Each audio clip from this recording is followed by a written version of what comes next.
93.5. Brooke and Jubal's second date update.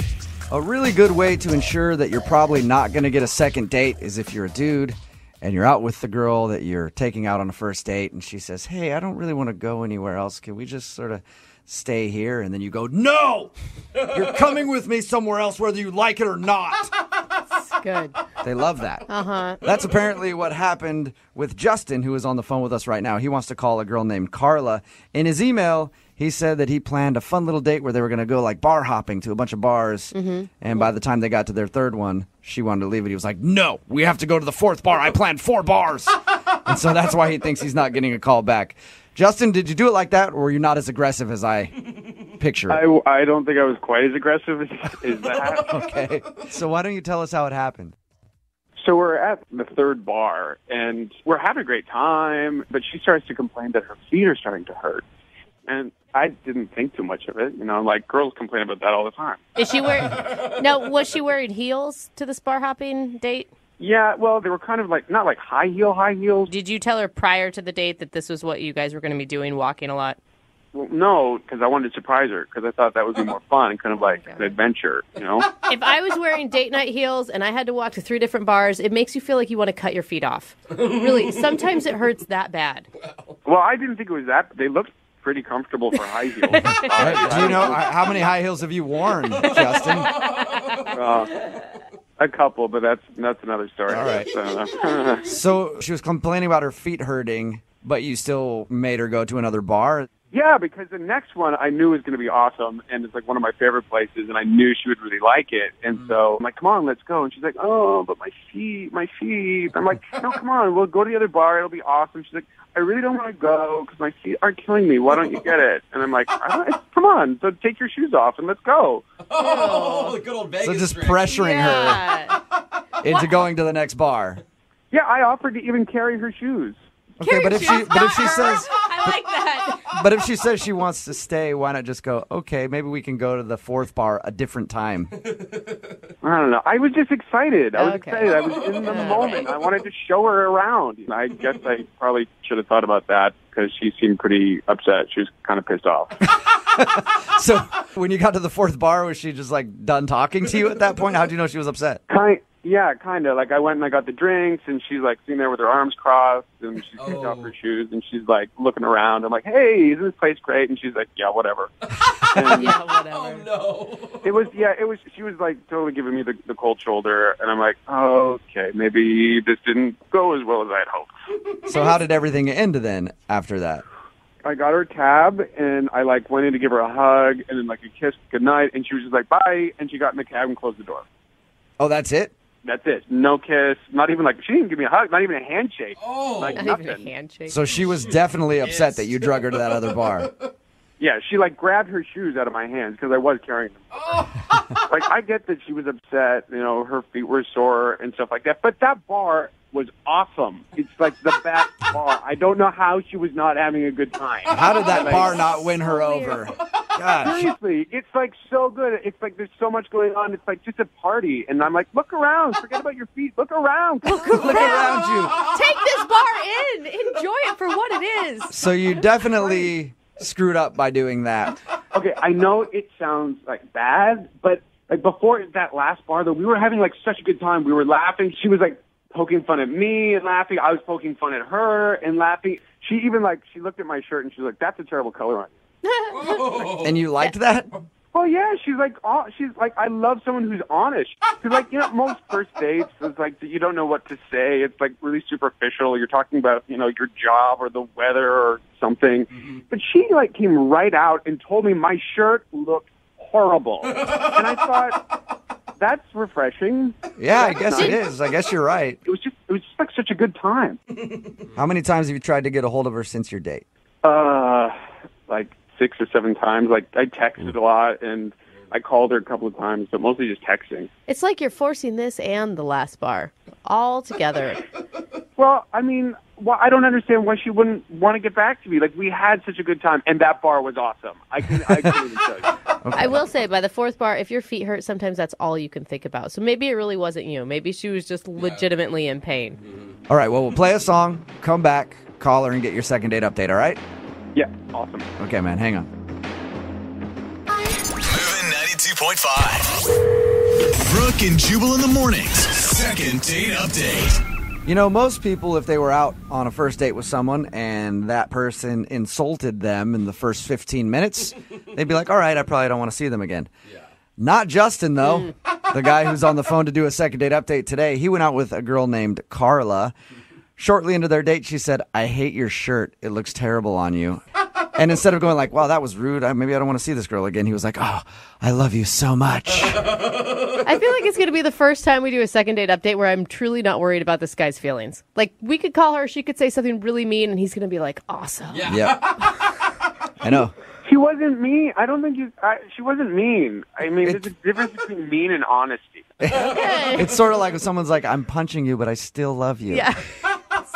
It's like, yeah, it's like that. It's like It's like that. the big difference is that she is honest, and that is like so rare to come by, and especially like so immediately in a date. Like the world needs more people like that. To a point, Justin, I feel like she's one of those people that's like, I just have no filter. Yeah. And those people say that because they're using that as an excuse to just not say, I'm just kind of an a-hole. Yeah.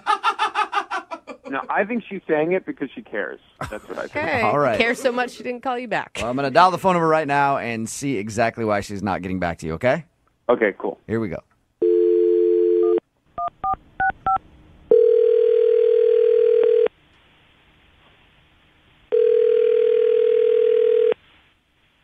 Hello, Hi, can I speak to Carla, please? this is she. Hey, Carla, how are you? This is Jubal from Brooke and Jubal in the Morning. Who is this? Jubal from Brooke and Jubal in the Morning, the radio show? Okay. Do you have the wrong number? I'm pretty sure I don't have the wrong number. Did you recently go out on a date with a guy named Justin? Yeah, why do you know that? Because Justin listens to our show and asked me to call you. What? Why? Because he told us about your date, said that he really enjoyed going out with you, but you won't return any of his phone calls Oh, my God. or text messages, and he wanted to see if we could get you on the phone and find out why. So I don't answer his text, and then he calls a radio show to get a hold of. Oh, my God. Yep, that's exactly what happened. Any interest in telling us why you won't call Justin back? I can't believe that he wants me to call him back. Why is he so interested in me? He said he really enjoyed your date and wants a chance to go out with you again. Oh, my God. What is wrong with this guy? What's wrong with this guy? Is it hard to believe that somebody would want to go out with you again, Carla? I mean, I don't think that it was that great of a date. And why is that? It was long and painful, and I think I was getting kind of cranky at the end of it, and then it was a very abrupt goodbye when I left, and then, and then I haven't responded to any of his texts or calls. By long and painful, let me ask you this. He told us about your date. He said that he drugged you to a bunch of bars, and by the third one, you said your feet were hurting, and you didn't want to go to the fourth bar, but he made you go to that one. Did that piss you off? Yep. Okay. What? Why wouldn't you just leave at that point, though? Like, call a cab on your own, get an Uber. I know. I was going to leave after the third one, but he really wanted to go to this fourth one, and he was like this sad little kid that really wanted to go to this fourth bar. And kept saying how great it was, and I was like, well, what's great about it? He goes, oh, see, you guys see, it's just so awesome. And I felt bad for him. He had this whole plan. I felt like I let him finish this master date plan that he had. So, Okay, that was nice. It sounds like you absolutely hated being out with this dude. I mean, it was like fun. You know, he bought me a bunch of drinks, so that was nice. That was fine. How was the final bar? Was it as great as he had promised? It was a normal bar, and we go to the back, and he wanted to show me this old jukebox that they had. He acted like it was the only bar that had a jukebox in it. Didn't have the heart to tell him that most bars have that. Most bars. There's a lot of bars with jukeboxes. Play music. You know, Carla, I feel like you and I could be friends. We both seem to have the same zest for life. Like that's a stupid jukebox. I just wasn't into it. Wasn't having a great time at the end. But he just, he wouldn't get the hint. I think I even told him his shirt looked terrible. And he goes, oh, you're so honest. That's cool. That's cool. Yeah, he told us all about that. He was like, I love her honesty, man. She ripped on my clothing. Yes, it was so. It's like, is this a joke? And then to be texting and calling me, I couldn't. I like dropped the phone the first time I saw him calling. I was like, what is he thinking? Why didn't you just send him a text? I mean, because obviously he wasn't getting the point. If you would have texted him back and said, no, I don't ever want to see you again, you would have been like, oh man, there she is being honest again. I love it. I know. Like, who knows how he could have read that, and then he would have, yeah. Carla, thank you very much for telling us a little bit about your date with Justin. I appreciate it. Talking about the date was ended up being more fun than the actual date. Oh, sad. Well, since you were honest with us, I feel like I should be honest with you and let you know that Justin is actually on the phone listening to this conversation. No, he's not. Yes, he is. Why? Because we think it's funny. That's true. Is he for real on there? No, he's not.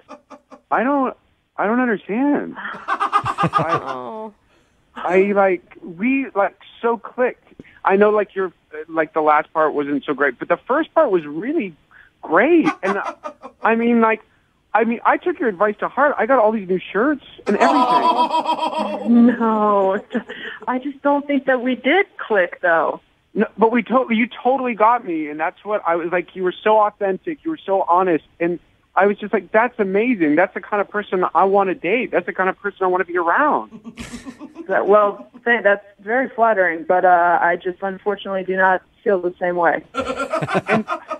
And that jukebox is like an authentic, from 1963. It plays old 45s. I mean, you can't find that anywhere anymore. And it's functioning, and it's amazing. It's got it's just not a match. I'm sorry. I made fun of your shirt. I feel like I just looked bored the whole time. I was texting with friends while you were talking. What were you not getting that I wasn't interested? You had to force me to go to the fourth bar. I was ready to go home. Carla, I feel like you didn't even give him a chance from the beginning. It sounds like he walked into the bar and you were already done with him. No, it started off fine. The first bar, we had a couple drinks, and it was kind of small talk.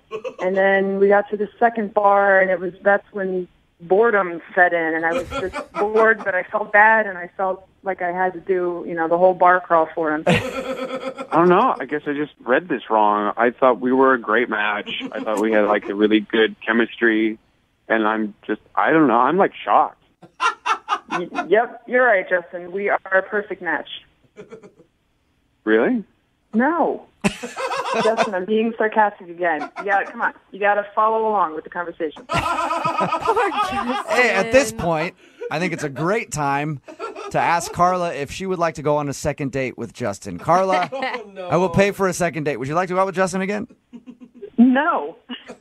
Am I not picking up on the sarcasm now? You're not getting you. I thought you were being sarcastic at first. A second date, no. Thank you very much, but no. Oh, man. Justin, sorry, man. Well, I guess thanks for trying. I guess I have to get better at, following sarcasm. No, you don't, dude. No, you don't. You don't have to get better at picking up sarcasm at all. Thanks, man. No, I was being sarcastic. Jesus. I'm not getting it. Clearly. I don't get it. Brooke and Jubal in the morning. Still have to sleep.